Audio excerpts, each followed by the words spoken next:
Ce sont deux Américains qui sont chargés par leur journal d'effectuer un reportage en Israël, au mur des Lamentations à Jérusalem.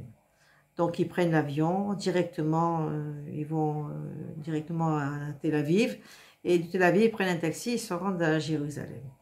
Ils vont d'abord à la Mamela avec leur caméra et leur micro, et font un petit micro-trottoir. Ils n'ont pas eu beaucoup de réponses. Ils vont directement après donc au mur des Lamentations. En arrivant au mur, ils voient beaucoup de monde qui se prosterne devant le mur. Des hommes, des femmes avec des poussettes, des enfants, des vieillards.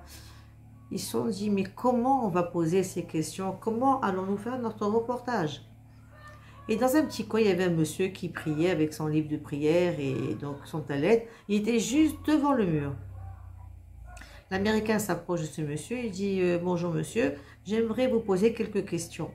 Lorsque vous priez devant ce mur, vous priez pourquoi? Vous priez donc pour Dieu, mais vous demandez quoi à ce mur lorsque vous priez?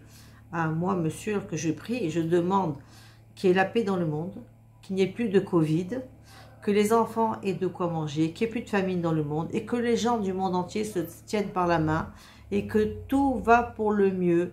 Je prie pour mon père, ma mère, mes frères et mes soeurs, comme la chanson de Claude François, si j'avais un marteau. » Ah, ça, ce sont des bonnes réponses, monsieur, bonnes réponses. Et l'Américain, il dit au petit, oui, monsieur, est-ce que vous avez eu un jour une réponse, vous avez eu un résultat? Il a dit, quel résultat que tu veux que j'ai si je parle à un mur?